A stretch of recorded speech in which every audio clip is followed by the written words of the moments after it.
আমার মনে হয় যে আমি দেখতে অনেক সুন্দর না, উপস্থাপনা করতেছো ভালো কথা, কতদিন করতে পারো সেটা দেখবো। মানে আমার গেস্ট যদি ডিগবাজিও দেয় আমার সামনে পাগল হয়ে বা কান্নাকাটিও করে, তারপর আমি নার্ভাস হই না, কারণ এখন যেহেতু আমার একটা মানে মানুষ দু একজন চেনে আমাকে, সো গেস্টরা কিন্তু আগে থেকে প্রিপেয়ার্ড হয়ে থাকে আজকে সমৃদ্ধিকে কী অবস্থা করব আমরা। সো সেক্ষেত্রে আমার এটা সবচেয়ে বড় গুণ, আমি নার্ভাস হই না, আমি আমার গেস্টকে কখনো অসম্মান করি না, কখনো অশ্লীল ভাষা প্রয়োগ করি না। আমি চমৎকারভাবে তাদের সম্পর্কে খুব পড়ালেখা করি, পড়ালেখা করে আপনারা জনগণ যা জানতে চান, অর্থাৎ কমেন্ট সেকশন থেকেও কিন্তু অনেক প্রশ্ন আমি নিয়ে আসি, জনগণের কথাগুলো জাস্ট তুলে ধরি।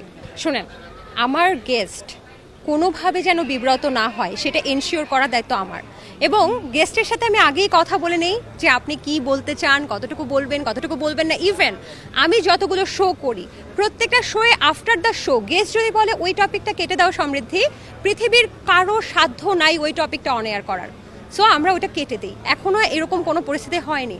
সো আমার গেস্টরা কিন্তু আমি যে সব প্রশ্ন করি সেগুলো জেনেই আমরা একসাথে বসি।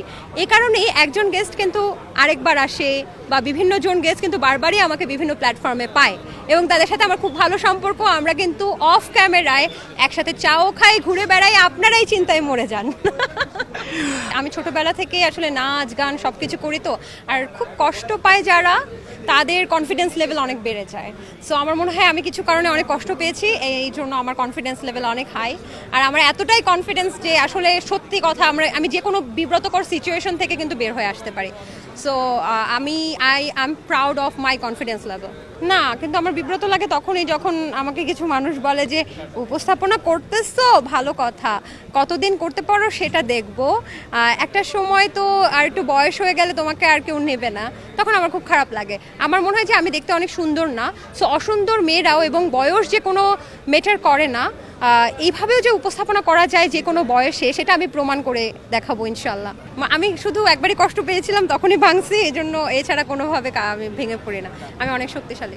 আমি তো আগেই বললাম যে আমার অনুষ্ঠান শুরু হওয়ার আগেই বলা থাকে আপনার কোনো প্রশ্ন যদি ভালো না লাগে আফটার দ্য শো আমরা কেটে দিব। সো গেস্টের কনসার্ন ছাড়া কোনো প্রশ্ন অন এয়ারই হয় না, তো কেন কষ্ট পাবে? গেস্ট তো জানেই এগুলো অন এয়ার হবে।